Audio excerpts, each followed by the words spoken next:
of Cinco. This is episode number 114. This week, in our movie of the week, we cover everything, everywhere, all at once. But before we get into it, as always, I'm your host, David. I am Stuart.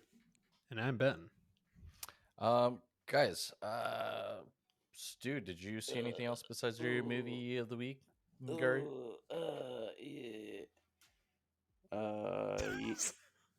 Yeah. Yeah, yeah, I did. What a wind up. Yeah.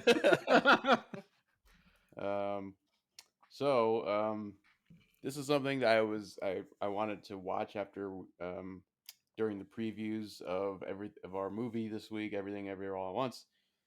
There was they were doing like an interview with what's her name, Michelle Yao. Oh, Yao. you saw the movie. Yes, Okay. and they were highlighting like one of her, I don't know if it was like her first kind of movie or at least first kind of like action movie, but it was Yes, Madam, from 1985.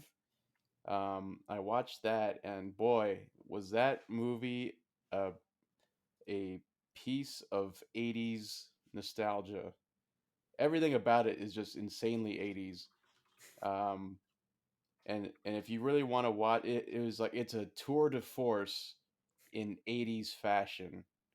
I swear to God, every scene that Michelle's in, Michelle and her partner, it's almost like proto Rush Hour, where she's the Chinese cop and she has she's mismatched with I think she's supposed to be British, but a British partner. But anyways, um, every scene, literally, even if it's supposed to be like the same day, even if the scene is like supposed to be like like a few minutes after the previous scene, they're in different. She's in different clothes, and it's all just different 80s like fashion, and Shoulder just pads and big hair. it's fantastic. Popped up polo collar. Maybe her partner was part of the fashion police. Oof, maybe. I mean, I couldn't really follow the plot very well because I mean I don't think those movies were known for their well thought out storylines and articulated dialogues and everything, but the action scenes were pretty great. So yeah, I watched that. Oh, anything else? Oh, I did finish the most recent season of Better Call Saul, which I then realized, because I think last time I mentioned I had started watching it and I couldn't remember how it ended, and I think it's because I either watched like the first half of the season and then didn't watch the second half, or I'd only watched like the first episode or two and then I didn't watch. But yeah, so I finished that, so I'm caught up for now. You're ready for the premiere next week, right? It's today. Oh God, what are we doing here?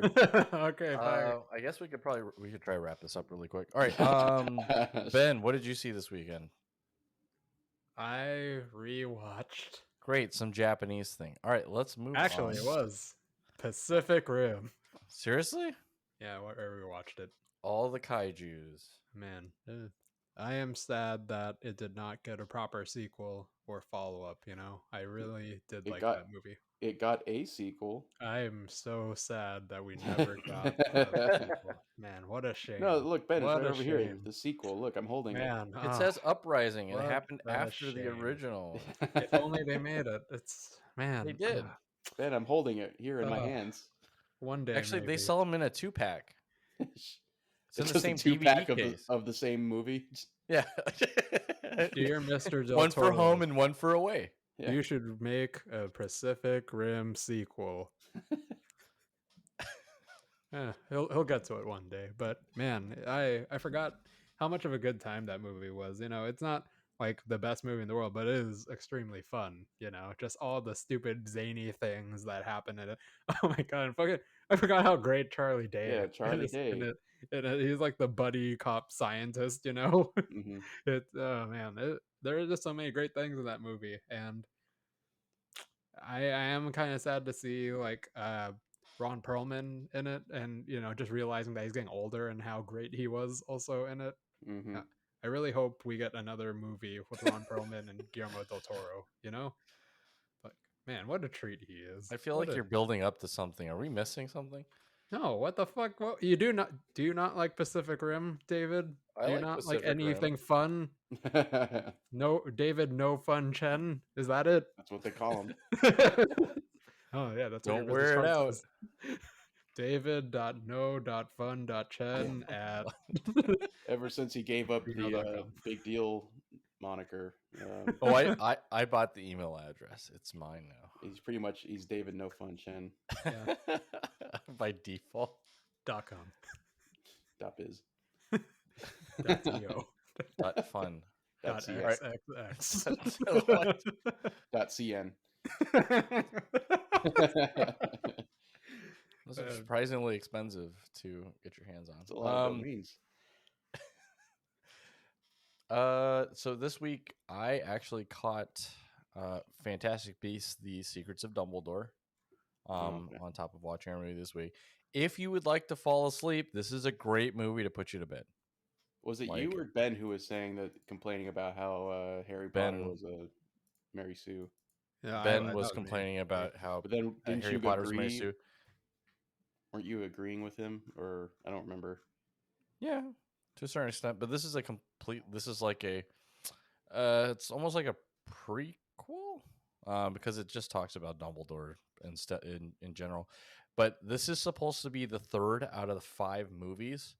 The first 2 did okay. Yeah, they already planned a 5-movie series to kind of expand on this one book in that universe, in Harry Potter's universe. Isn't he the bad guy? No, Dumbledore is a good guy. The guy you're talking Who's the about is bad guy? Grindelwald, the guy that was played by Johnny Depp and then got replaced by Colin Farrell.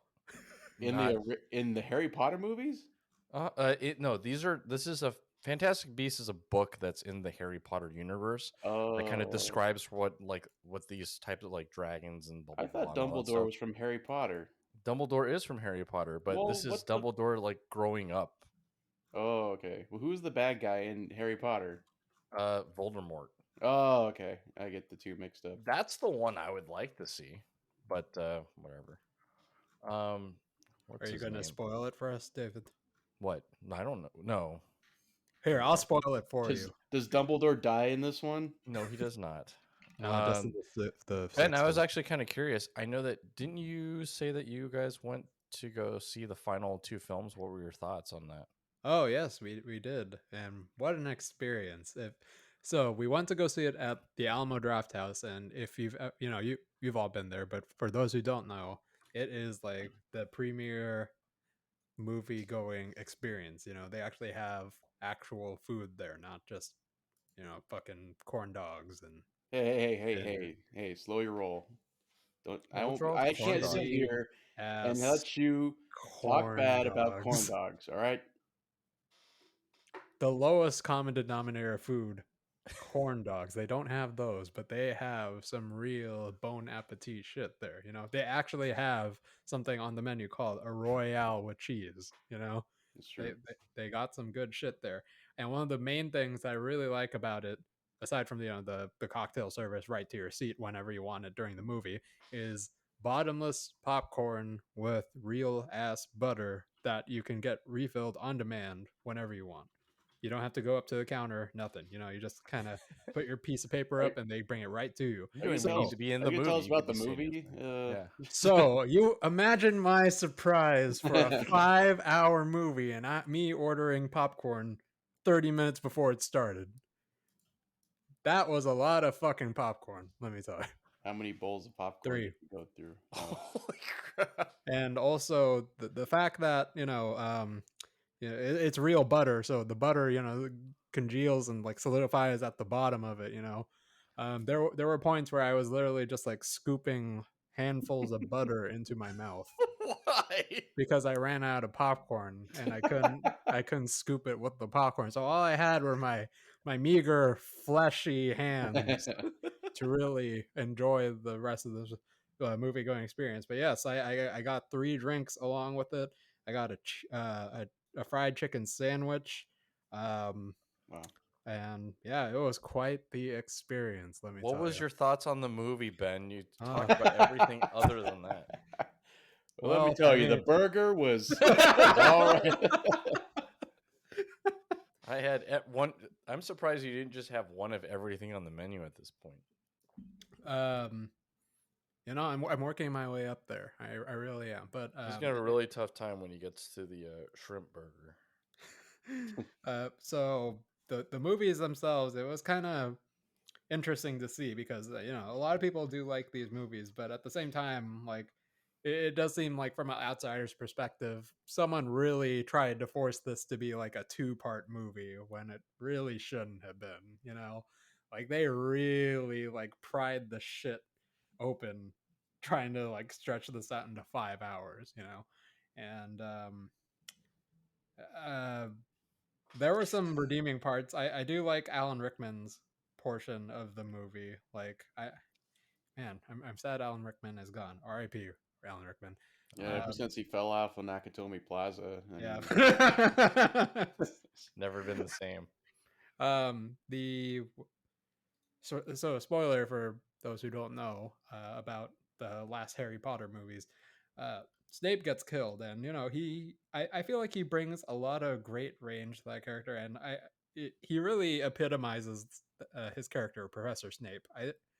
I think for a lot of the characters in the movie, a lot of people would agree that like, he was okay, or that person was all right. And there are like a few characters that are like, yeah, I can't imagine anyone else in this role except actor. Like no one else can see Professor Snape other than fucking Alan Rickman. He fucking killed it. And I know he didn't have too much like speaking parts in the movies, but for the short time that he was in it, he really gave it his all. I mean, he's definitely had a lot of screen time across all of the movies. Yeah, it was just kind of strange. Like, I guess going into the final movies, I noticed that he had like an okay amount of screen time. It wasn't like anything particularly special, but I guess they were trying to jam in everything else into the movie, which was kind of weird because if you thought they had trouble stretching it to 5, they clearly wanted to stretch this to like 7 hours and give you 3 movies out of it. No, I mean, like the first movie felt like unnecessarily long, and then the second movie rolls around, they're like, "Oh fuck, wait, we only have one more movie to do this. Come on, guys!"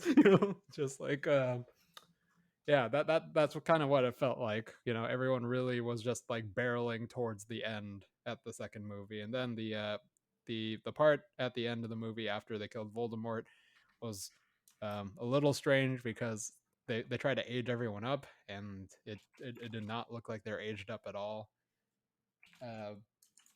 Overall, though, I felt like this movie series was good. It had like this rare effect of like really capturing the atmosphere of the world of Harry Potter. It didn't feel cheap. It didn't feel like it was a bunch of actors like going in front of a green screen and kind of just turning out their lines and going their separate ways. It really felt like they tried to bring this world to life. So the whole experience of watching all the Harry Potter movies, yeah, I think it was really good. Now with that in mind, I heard a lot about the new Harry Potter, or not the Harry Potter, I guess the Wizarding World movies, the Fantastic Beasts ones, and a lot of people aren't very happy because it looks like J.K. Rowling just it's kind of weird.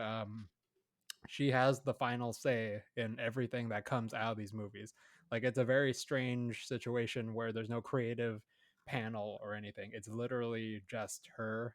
She's like the Kevin Feige of the Wizarding World. Yeah, she controls the narrative and all that stuff. But yeah, that's and kind she's of not what they were always saying. Like they wanted to give her more creative agency. Kind of like, it's not working out. It's the first 2 were fine. I thought the first 2 were fine. This one was just so strange. I heard a very common complaint about the first 2 movies was that it was such a 90-degree turn. Like the first movie was about for most of it Newt was about Scamander. Yeah, that guy and him like finding all these magical beasts, fantastic beasts. And then out like left field, it's like, oh look, it's Grindelwald, and then like all the attention shifts to him, and now the movies are in this like really awkward position where it's like, well, we started with this dude, and we should kind of focus on him, but we should also focus on Dumbledore and shit.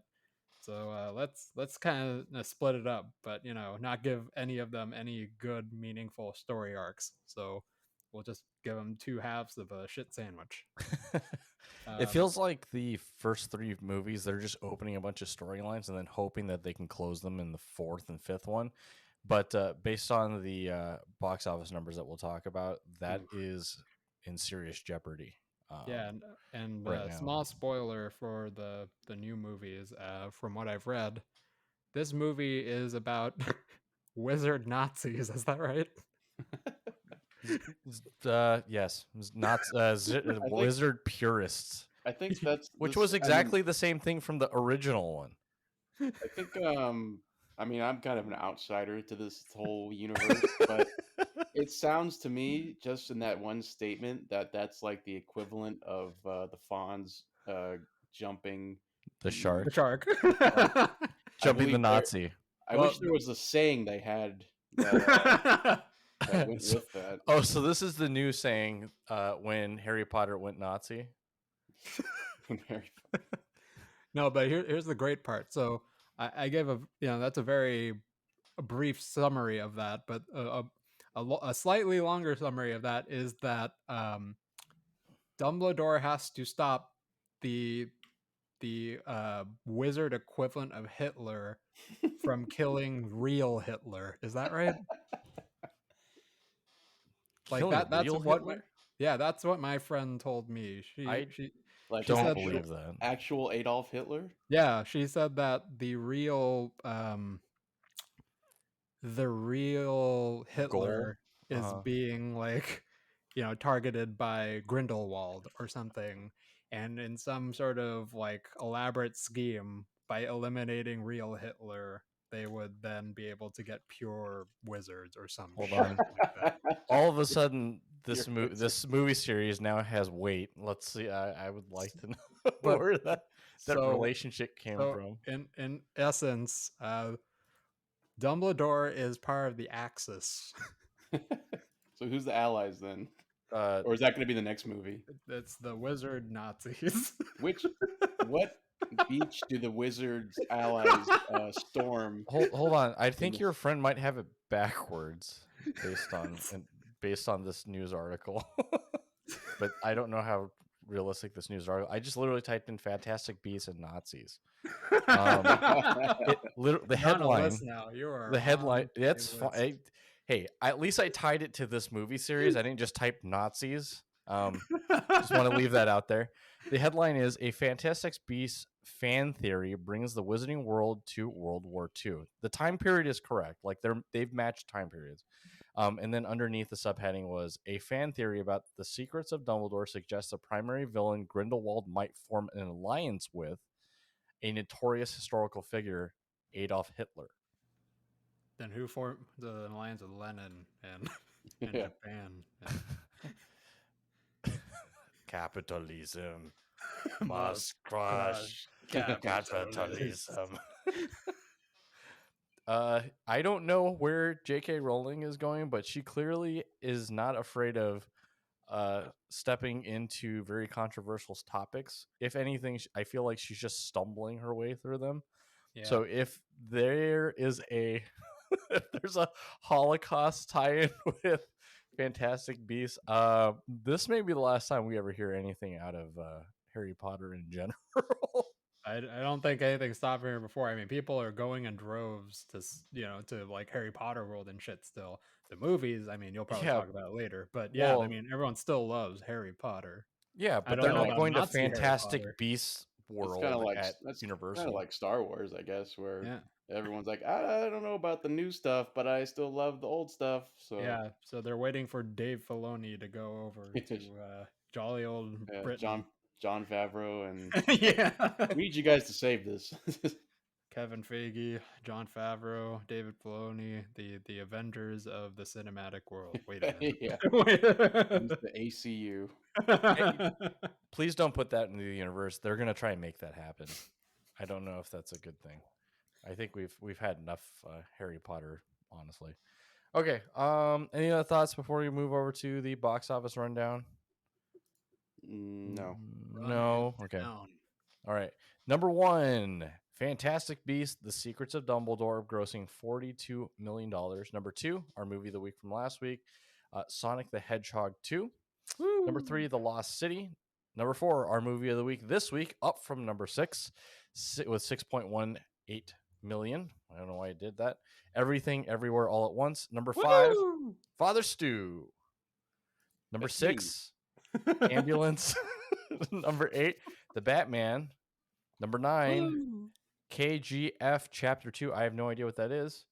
I'm guessing it's a lot of And then number 10 is Uncharted. Stu. Get out of here, Uncharted. God. Stu, remember last week you mentioned that Uh-huh. Spider-Man No Way Home, it'd be very surprising if it was still in the theaters. Uh-huh. I will take my original chicken sandwich. No, it's still at the AMC. So here's the thing is, It's just still at the because it's AMC. out of the top 10, Stu's point was that That's he was not saying what that... I said. I did not say Hold top on, 10. wait. I was going to clarify. Stu says he believes that Spider-Man No Way Home will still be in the theater locally to him by the time Doctor Strange Multiverse of Yes. Madness comes to theaters. He didn't say out of the top 10. Yeah. I will give him that. However, this is not trending in a good direction for you, Stu. That's all I'm mentioning. Hey, I'm not saying that we're getting The chicken only sandwiches. time will tell, okay? Yeah, we have 2 weeks left. Don't count your chicken sandwiches before they roost. all Actually, right? Stu, Can what I get the theater? side of What fries? theater is the closest one to you? The one you're What do you mean? using? What is it? A Regency? Is it cinema? Well, the one that's Regency? closest to me is an AMC.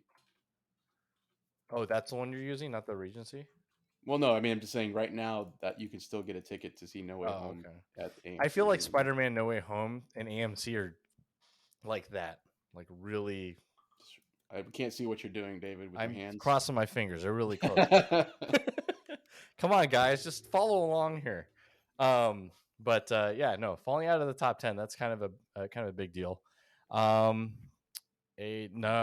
falling out of the top 10 was Dog and X. Sadly, Sing 2 is no longer in the top 10 and it won't be making a comeback. Sorry, in man. memoriam, R.I.P. Yeah.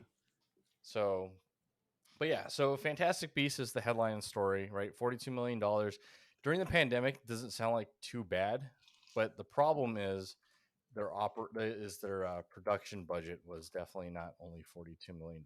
They were hoping to make a lot more than that. It was a $200 million budget, so they might not even get lucky enough to cover that. So that's the reason why there's a lot of fear in this, that they won't be able to finish their story. So I guess there's a possibility that we just never get to see Wizard Adolf Hitler. On a side note, I was thinking I was taking a note to call this episode "The Real Hitler," but then something in the back of my mind says, I think we've done something. And I'm looking at the episode list, and about exactly 10 episodes ago, the episode was Hitler's on the Roof. So I think that's already one too many Hitlers in the title. I don't want to be signal boosting Hitler or anything like that. So The Real Fascists. yeah, Wizard Nazis. We'll find something else Wizard Nazis. I think one of those, I think they cancel each other out. But there are a couple of things I wanted to discuss. Apparently, Michael Bay doesn't want this Will Smith thing to end. So he spoke out and said that he would like to work with him. I have no idea what movie that is, but if we can get a slap that is, directed by Michael Bay, that'd be great. If they're gonna do Bad Boys 4, they should have Michael Bay. That was the problem with the previous installment. Was the lack of Michael Bay. Do you think they will cast Chris Rock in Bad Boys 4? Bad Boys 4. I mean, he got cast in Lethal Weapon 4, so maybe they'll tie it all together. Yeah, that'd be great if they had them buddy up. Chris Rock's the villain. Oh man. He's just the guy going around who's slapping everybody. he's just the guy who's banging Will Smith's wife in the movie. Oh, that would be I'm pretty sure that'd be a script that Chris would be 100% in. Another on other news, you guys know about the Last of Us TV show that's headlined by Pedro Pascal, Mm-hmm. and he has mentioned that he hasn't played the video games or spent too much time in that universe Oh, because he doesn't want to imitate Joel. why? Because he says he doesn't want to stick to the source material. Why? Because he wants to have his own rendition. He wants to That's be able never a good to sign be. for me. It says that he's authentic. He How? wants to make it authentic for I himself. mean, I just feel like the Resident Evil movies. If someone just comes out and says, "Yeah, I don't really want to stick to the source material," already I'm checked out. I'm like, God damn it! My Well, question is, what is it? Why? What's wrong with? And we're talking about the original Last of Us. We're not talking about Last of Us 2, wait, right? okay, wait. Before we get too far into this might be taking a little bit of context. He did say that he wasn't too involved in it, but he's been watching his nephew or Nephew something? playing Yeah, the game. playing the He game didn't want to because spend too much time on it. he said that he didn't want to spend too much time on it because he admittedly is terrible at the game.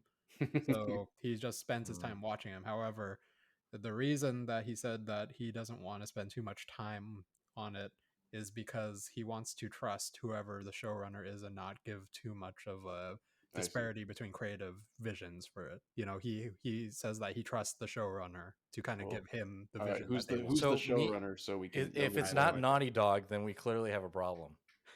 Who's running the show so we know who to blame? Neil Druckmann. No. Oh fuck!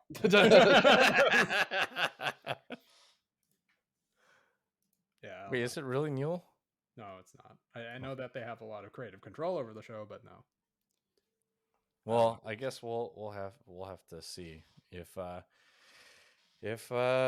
his trust was placed in the right place. I'm just saying is if he knew the source material, at least he'd be able to say, I don't think that makes sense. I've only played the second one. Oh, I only played multiplayer. okay. In other news, Florida man set the Guinness World of Record. Set a new world record. Grimace? Grimace World Record. I guess it's actually Grimace. Guinness World Record for watching Spider-Man: No Way Home 292 times In theaters, I'm assuming. in theaters. Okay, otherwise, I'm like, that's not really impressive. But Well, yeah, I just had it on in the background. It at amounts home. to essentially watching the movie for 24 hours straight for an entire month almost. Is what Why would they you? calculate. How could you possibly see that movie that many times? He spent something close to almost $4,000 watching the movie. No, but like, how could you? After a certain point, doesn't it just get like, oh my god, just end already? I've already seen it 1,000 times. So the background on it is this Florida guy. He originally had a world record for watching a single film in theaters, for the most times. It was set like at 109, and then somebody bested him and watched another movie 129 times, and then he tried to break that again. Then someone broke that and got it to like 190, and he said, "Screw this! I'm going to put it so out of range." And he watched it 292. And some of the things he had to do to be able to get it authenticated, because if he was seen leaving the theater to use the restroom at any time, using his phone at any time, he was disqualified. So that's the reason why it's not an even 300. I believe 8 of his viewings were disqualified for not actually watching it all the way through or something along those lines. But yeah, that to me is a congratulations, you won an award nobody wanted to take from you. That's like when there's like you see people like in speed running like video game or the speed running community where people just are able to speed run just the most random obscure games is just like to say that they are the ones who hold the record for it. Yeah, like Garfield, like Ben's world record for Garfield Furious Racers or whatever. No one's gonna take it. Like I saw someone on GDQ once do something where it was like what was it like? This was like a Pepsi video game or something. Pepsi Man, and they were speed running that or something. Dude, we should totally find a copy of the Noid video game and learn how to speed run that and be like, dude, I speed run the Noid game, man. Okay. Also wanted to mention, Ben, how excited are you on a scale of 1 to 10 for the new Alex Garland movie? I am pretty excited about it. Pretty damn excited. It's called Men. Oh, What? typical man. I know What? that this is almost a departure from his previous works because most of his other works have been pretty heavy in sci-fi. Yeah. I don't know So if this one is. Ex Machina and Annihilation. And Dread. Yeah. Fucking Dread. So this one, I believe, this is more. Jesus Christ, the poster for this movie is horrifying. Yeah. So it's supposed to be. Typical man. I think it's more like psychological thriller as opposed to in like paranormal than it is Yeah. like sci-fi. Yeah, a lot of people have been attributing it to like psychological horror, which is Are you interesting. seeing this poster? It is Jesus. frightening. Have you seen the trailer for this? No, I'm just looking at the poster and I'm like, fucking Jesus. They had this trailer playing at the theater I was at when I was like, another Alex Garland film. Oh, Ben must be glued like stuck to his chair after seeing the the trailer for this. Yeah.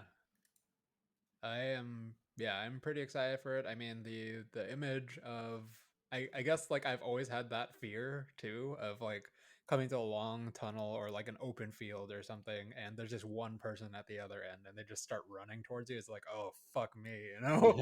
I don't know if there's like a specific phobia word for that, but yeah, that one got to me. I'm like, ah, fuck this, you know?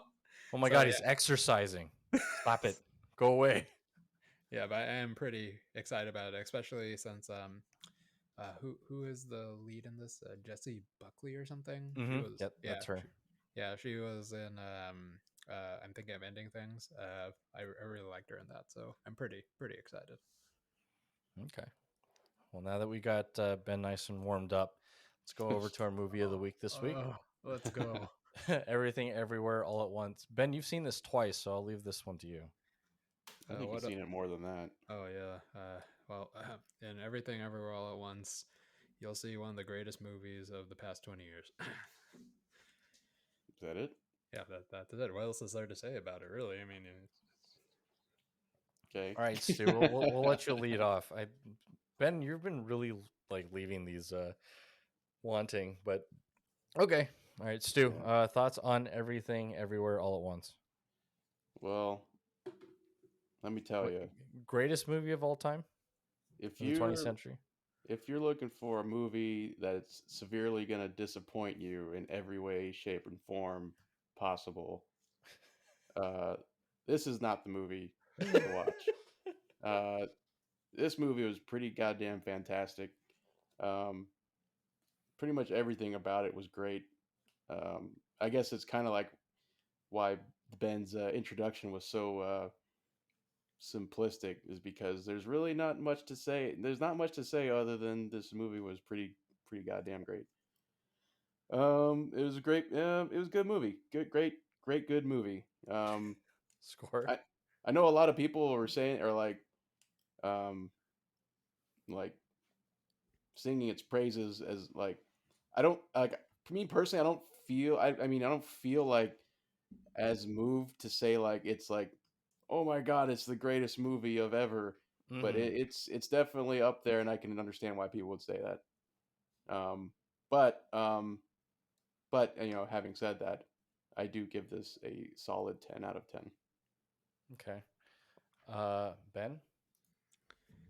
Yeah, but kind of going with what Stu is saying, like with everyone saying it's the greatest movie of all time, it's kind of hard to actually go in this movie, like any new movie, and say objectively, yeah, like, is this like the greatest movie of all time? We've got like years of cinema, you know, like decades. And to say like a movie that recently came out can like stand against every other movie that has come out ever, it's hard to say, you know, because then you have to look to your past movies that you have said like, yeah, this is like the best movie of all time, and to actually dismiss them and say like, I'm sorry, little one, and toss them off the cliff, you know, it's hard. But I don't know if I can objectively say like this is like the best movie of all time or my favorite movie of all time, but I do know for a fact that it's definitely one of my favorite movies of all time. There's just so many good things going for it. The humor, the music, the the cinematography, the fucking choreography. That one threw me for a loop. It's just like, oh my god, these are actually good fight scenes too, and the movie is very cathartic. It's very emotional too. So, and there, um, I want to say that like, a lot of criticisms I give for movies are that they try to do too much at once. Like they try to put in too many storylines and whatever. Would you say they try to do everything everywhere? Oh my god. Okay, this has been Disney. um yeah, this one I felt like instead of kind of like easing off the gas and kind of tapping the brakes at some points, they just step on the gas and like go, yeah, let's fuck it, let's just go balls to the wall and just do the most batshit crazy things and try to shove as much shit in here as we can. And it's crazy because a lot of it works. It was so good to see all these different storylines kind of happening everywhere all at once. But yeah, see, that one was good. I led into it. I had build up. I had the script written for it. It was wonderful. Okay. Just like this movie. Easy 10 out of 10.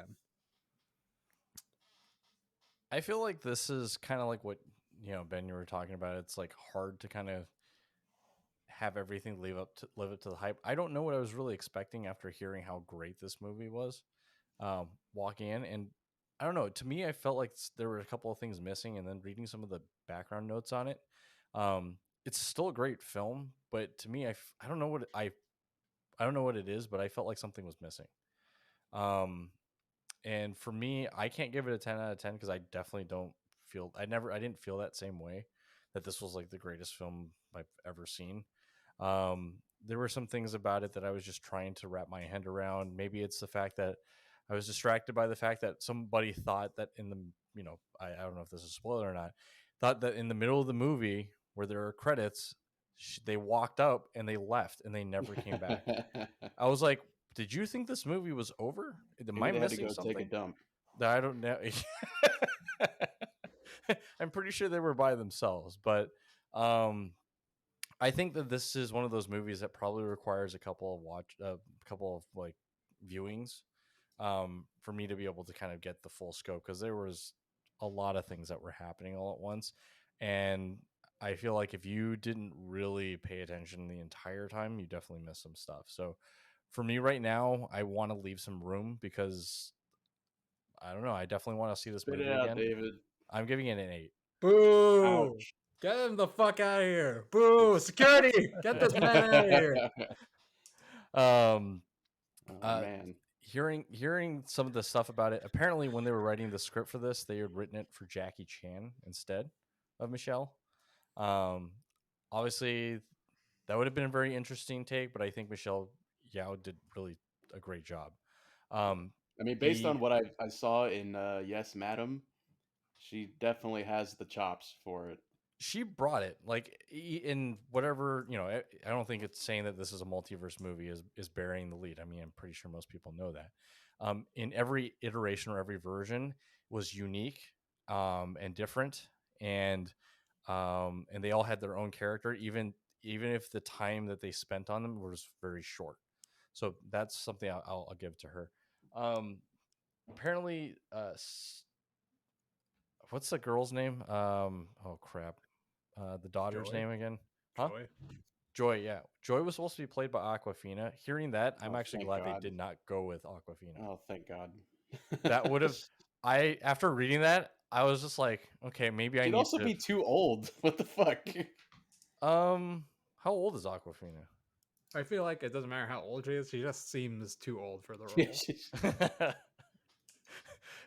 Well, I mean, it would be interesting if the point was that Aquafina never left home, right? Then it's a perfect age because it's that really awkward. You should be on your own by now, but you're not. You're still living at your parents' house. But yeah, no, I definitely think that was a good call, not having her in the movie. But yeah, no, for me, I don't know. It didn't tug at me the same way. So the way I compare it is when we saw Parasite for the first time. For me, even though it was a foreign film and all that stuff, like that was for me, it was 10. I don't know what it is about this particular film. I see where your guys' merit is, but it didn't invoke the same feeling that I had when I watched Parasite. Like, that's the difference. Not to say that, mine's right or yours is wrong, or yours is wrong and mine's right. Like, that's just me. That's how I graded it. It has nothing to do with like this movie not being good or bad. It's just how I felt about it. But I mean, two tens is that's pretty indicative. All right, let's move over to the spoiler zone, I guess. If there's anything you guys want to talk about, David spoiling the perfect score. That's Yeah, and next time, David, when you're giving a review, you might want to try not mumbling, because I couldn't understand anything you were saying. Maybe it was something worth noting, but I guess it wasn't. So that's because Ben, you're just trying to invalidate. What did I tell you, David? I'm Stop saying. mumbling, motherfucker! Enunciate. David, I think we had some technical issues with your audio the past 2.5 minutes. So shut up. We'll just toss it out. Nothing of value was lost. All right. Then that would make it 2 10s and a 0, you dummies. No, I'll just chop it up so it makes it. So I'll just find sound like a 10. There's one thing I did want to bring up specifically about the choreography in this movie. I'm really happy about like the two brothers that actually choreographed everything. They're from Orange County. They're the Le brothers, and their whole shtick is pretty much bringing Hong Kong style choreography, like the good old 80s Hong Kong martial arts back to film. And what's great about them is that they don't really have any credentials other than they're self-taught. They literally are like, man, this is really fucking cool. Let's bring it back, And they've been getting really good big roles now recently. And I'm, this is like on their up and up. So they can only get higher from here. They were involved in a few of the fight scenes from Shang-Chi, which was pretty cool. They were also involved with a Netflix film, Paper Tigers, if any of you watched that. And they've been involved in a few TV shows. But yeah, I mean, the amount of work they put in is pretty cool. You could see them in the film, actually.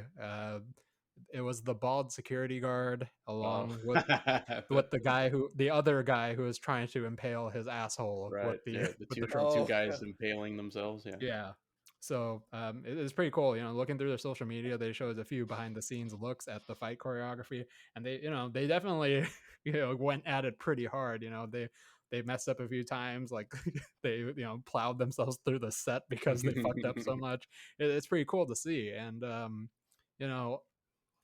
not saying like, oh, these are the next Jackie Chans, but the fact that they want to bring that spirit back is really, really cool, and I hope they get more support for what they're doing, because there's no one else out there who does this kind of stuff. Yeah, just based off of the movies I've seen, that Hong Kong style of martial art movie, it definitely seems like you can't make that without occasionally destroying your set, or whatever, crashing through your whatever you have set up, and having to do it all over again. So I definitely appreciate that, and that was one of the things I really liked about this movie, was it was very refreshing to have that brought back to modern cinema, I guess. I'm really surprised about one of the guys, like the bald guy. Mm-hmm. He is so, I feel like his build is so big, yet he is so fucking agile. Yeah, he's just hopping around everywhere. I'm just like, you shouldn't. I feel like you're gonna break something, But that's how you make. I'm sure he probably did in the filming of this, or maybe any of his other films. Maybe I saw him crash into like a ladder quite a few times. I'm just like, that looks fucking painful as shit. Who put this ladder here? I think. Go ahead. No, yeah, go. Okay. But I think one of the things that did it for me in this movie is not just the kind of the revival of that style of choreography, but also like this movie was funny. It was really funny. Had a lot of really funny moments, especially if you're Asian. I know. But it also has stuff for everyone. But yeah, a lot of the jokes were pretty hilarious, and then just like the general jokes, like the fucking hot dog finger universe where everyone's fingers are hot dogs. You can buy those gloves, by the way. Just saying. You know what? I really like that Jamie Lee Curtis in an interview Yeah. for the movie wore those hot dog gloves the whole fucking time. Amazing. Yeah, she was awesome in this movie. I know. Everyone was great. And then what's his name from Goonies in Short Round. Yep. yeah, Short Round. He like in his first fight scene, I'm like, holy shit, he looks like like a young Jackie Chan. Like, holy fuck. So that was really cool to see. But yeah, that's all I have to say for now. Anyone else want to jump in? I really did like a lot of the emotional scenes in this movie. You know, I felt like there were a lot of them. You know, a lot, and it kind of stuck with me. Like the whole theme of nihilism, nothing matters, but you know, being kind and caring all at the same time. Having someone try to ram their asshole with the with a trophy or where the fuck it was, and a fucking ratatouille with a raccoon also. Raccoony. Yeah, raccoony. Like the idea of mixing all those fucking things together should not happen or work, and yet it somehow did, and it did really, really fucking well at the same time. Also, I want to bring up the fact that they got so many cool throwaway shots. I don't know how many they did, but you know, like there were a lot of scenes where they were just focused on Michelle Yeoh's face, and it just cycled through all these different versions of her, right? And you have to imagine that, you know, they had to get like costumes and like settings for each of those shots, and the fact that they just cycled through them like a billion in like, you know, 5 seconds is just like, holy fuck, how much time did they spend, you know, dressing up Michelle Yeoh? And it's like, all right, smile, and then it's like, all right, next, moving on. Make the same exact face you just made. Yeah, except now you're a chef. All right, now you're a pirate. You know, I'm just surprised at that moment. Ben, did you throw up at all? That's a lot of movement all at once. You know, I was surprisingly okay because, you know, I was just focused on Michelle Yeoh's face. You know, it wasn't like, you know, like shifting around like, oh, here's the horizon. Not, you know, now I'm like just shaking the camera around. It was just focused on Michelle Yeoh. So I was okay with that. The part I was a little bit shaky on was the part when they had that fight scene and it was kind of going through a different dimension or different universes. And one of them jumped to like a 2D hand-drawn dimension or something. That one was like, oh man, a little bit, but yeah, that was about it. Is the hot dog universe a call back to something else? I don't think so. Okay. No, I think that was one of the things also about this movie that I think if I were to summarize it or like use other things to summarize a movie, it would be like, you know, like a Jackie Chan movie called, you know, pick whichever one, Super Cop, combined with Interdimensional Cable from Rick and Morty. Yeah. And that's pretty much what this movie is. Yeah. I could see that. Yeah, what was your favorite alternate universe? Ooh. Man, I felt like there were a lot of good ones. You know, I really like the of course the Hollywood or, you know, cinema star Michelle Yeoh one was pretty great. Oh, where she's like the super famous kung fu star. Yeah. I mean that was pretty great. And then the alternate universe of that where she, you know, doesn't become a movie star and just trains her pinky or whatever is also great. I don't know. It's like it's really hard to pick. There's so many great ones. David, do you have one? I think you named all of them, Ben. I think mine was either the hot dog one or the hot dog fingers, or just because it's so stupid. But it was like it's not only was it just so stupid, but just they leaned into it so hard. Yeah, they kept bringing it back. It's like, did you not have enough? Here's more. Well, it was great because they actually had like a full arc. You know, it was like like they actually had a resolution for it too.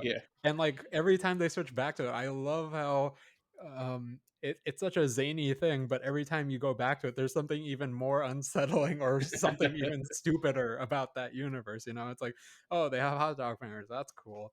oh, I guess instead of like kissing or whatever, they shoot mustard into each other's mouths. Mustard and ketchup. Yeah, Even mustard and ketchup. even that TV show they were Oh watching. yeah, they also had fingers. And There's- I like that callback to 2001: A Space Odyssey that they had with it. You know, the monkeys fighting and everything. Oh And yeah. the fucking monkey with the hands lost, and you have hot dog Yeah. fingers instead. That Yeah. was cool. And then the great part that really brought it together was like the emotional climax of that arc was Jamie Lee or was it Jamie Lee Curtis? Yeah, I think it yeah. was. Yeah. No, I mean I can't remember. It was her or Michelle Yeoh, and they're sitting at the piano, and it's like, oh, play me a song, and they start playing with their feet. You know, it's just Yep. like, what the fuck. You know, so that's what I really liked about it. They really leaned into every single one of their ideas, and they all really worked for me. It almost seems like the hot dog one was it was a throwaway. Yeah, It was like a throwaway scene, but then they just really fleshed it out. Yeah. It's like fleshy hot dog fingers. Like that is Yeah. where they went. For me, I think it's got to be the Benihana. Ratatouille. Yeah, Ratatouille. I was like, no, I'm pretty sure it's Ratatouille. It's going to be a rat. Nope, it's an actual raccoon under the Benihana chef hat. Like that was okay. All right. I like how that was just because like Michelle Yeoh's character was like mispronouncing or seemed- was misreferencing what that movie was or what the And animal then was. Harry Shum is in this. I was like, what? Why? I don't know who that is. I keep reading about He's it. from, It's like, he's oh, from here- Glee, like course. the TV show. There it is. That's the thing that you recognize. He's the Asian guy from Glee. I mean, What was he in the movie? he was the other chef. Oh, he was the chef. He was the Ratatouille chef. Yeah, Uh-huh. okay. I really liked his acting when the raccoon told him like we have to kill her, and you could see him like trying to fight back his arm with the knife. He's like, no, raccoon, no. He really sold that. I know. For me, it wasn't really so much about like the alternate universes, but how they were able to invoke them, like the reasoning behind it. She all of a sudden just like kind of got it, and she started just like swallowing certain things and doing weird stuff. I was like, what? And then like when she swallowed the that frog to be able to learn how to be able to flip signs and turn the shield into a weapon. Like it's stuff like that that I was more interested in, as opposed to like the alternate universes, because I thought that was way more interesting. How she was able to like tie that in and go, okay, he needs to like paper cut his own fingers to be able to. God, I can't remember a movie in recent memory that's given me a more Gag reflex, visceral reaction, like a physical. Like I literally can't look at the screen. The right zoom in now. on it too. Oh my god! And then even trying just so hard, even after seeing it, even just like if my mind just kind of wanders back to that idea, I still have to like I physically cringe. I'm cringing right now. I have a whole body cringe going right now.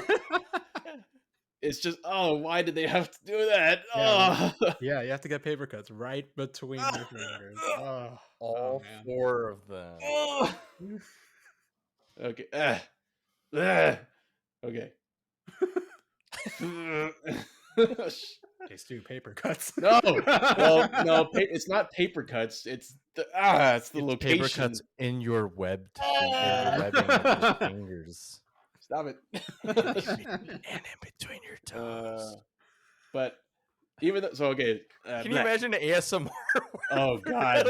Reverse ASMR where they're doing that Like, between their trying to fingers and make their you toes. cringe, Yeah. trying to make you uncomfortable. There was one thing. I think this. I don't know if this is. I can't really fault the movie for this part. I think the length of the movie might have been a little long for me, but I don't know if that was because I just had to go to the bathroom, combined with the fact that I had been told twice that they might kick me out of the theater because of Sean. Because of what? We went with Sean, and he had too many drinks, and he passed out right before the movie started. Yeah, he did not watch the whole movie at all. Any of the movie, I don't think. Well, he was being very loud and rambunctious before the movie started, and that's when they told us the first one, and then he passed out, and then I think he spilled his food on the ground, and that's when they told me a second time that if he can't be sleeping or else he'll have to leave. So What theater were you guys at? At the Alamo. Oh. Oh, okay. Uh, Okay. but I felt it felt long, but again, I don't know if that was just because I was having a poor, a somewhat subpar movie going experience. Um, and then the other thing, this is just a very nitpicky thing. I said that the jokes, or I mean, everything about the movie as far as the humor was like fantastic. The one thing I felt was a little off for me. I didn't really like this part of about the movie, but I didn't like how the kind of like the big I don't know what you call it, but the Climax reveal.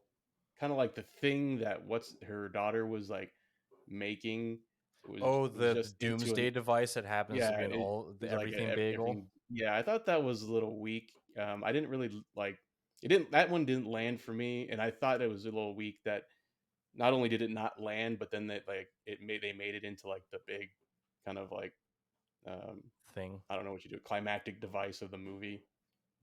And it's like okay, everything bagel. Okay, why what? I don't know that Because one. nothing matters, Stu. Okay, I guess. I mean, okay. Nothing matters unless you're paper cutting the webbing. Of Ah, your stop it. fingers. Okay. Ben, any other thoughts? Yeah, you're wrong, David. David is wrong. Tell me something new. All right. Join. I guess that'll wrap it up for us. Join us next week as we cover in our movie of the week, The Unbearable Weight of Massive Talent. Don't forget to subscribe wherever you're getting our podcasts at. We're available on SoundCloud, Spotify, YouTube, Google, and Apple Podcasts. As always, I'm your host, David. I'm Stuart. And I am Ben. Don't forget to check us out on Twitch at twitch.tv/DosNavCincos. Don't forget to tip your Reiki Master. Stay safe out there, and we'll see you guys on the next one. Goodbye. Goodbye.